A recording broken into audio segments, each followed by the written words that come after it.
ଏ ଲୋକଟାକୁ କହୁଛି ସୁଭଦ୍ରା ଯୋଜନାରେ ମୋର ଫର୍ମଟା ଆପ୍ଲାଏ କରିଦେବ ହେଲେ କଲେନି ଶୁଣିଲନି ଲୋକମାନେ 3 କିସ୍ତି ଲେଖା ପାଇଲେନି ପୁଣି କୁଆଡେ ରାକ୍ଷୀଡିକି ପାଇବେ ବୋଲେ ପୁଣି ମେଞ୍ଚେ କିନା ପାଇବେ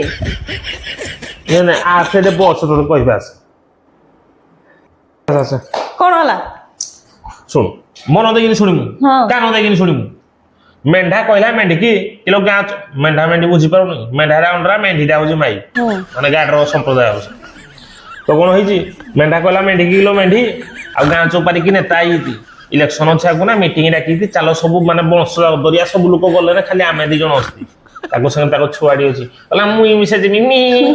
ସେ ମିଶେ ବାହାରିକିନି ଗଲା ମେଣ୍ଢା ମେଣ୍ଢି ଆଉ ତା ଛୁଆ ନେତା ଭାଷଣ ଦେଲେ ସମସ୍ତେ ତାଳି ମାରି କହିଲେ ଏଥର ଯଦି ମତେ ସମସ୍ତେ ଭୋଟ ଦେଇକି ଜିତେଇ ଦବ ତାହେଲେ ମୁଇଁ ପ୍ରତ୍ୟେକ ଘରରେ ଯେତେ ମେମ୍ବର ଅଛ ଯେତେ ମେଣ୍ଢା ମେଣ୍ଢି ଅଛ ସମସ୍ତଙ୍କୁ ଗୋଟେ ରେଶମର କମଳ ମାଗଣା ଦେବି ମାଗଣା କଥା ତାକୁ ସବୁ ତାଳି ମାରିଲେ କହିଲେ ଠିକ ଅଛି ଆମେ ଆମ ନେତା ଜିନ୍ଦାବାଦ ଆମେ ଜିତେଇ ଦେବୁ ଜିତେଇ ବି ଦେଲେ ବୁଝିପାରିଲେ ଘରକୁ ଫେରିଲା ବେଳକୁ ଯୋଉ ଛୋଟିଆ ମେଣ୍ଢିଟି ଥିଲା କହିଲା ମାକୁ କହିଲା ମା ଆଚ୍ଛା ନେତା ତ କହିଲେ ରେଶମର ଦେବେ କମଳ ସମସ୍ତେ ମାଗଣା ପାଇ ବୋଲି ତାଳି ମାରିଦେଲ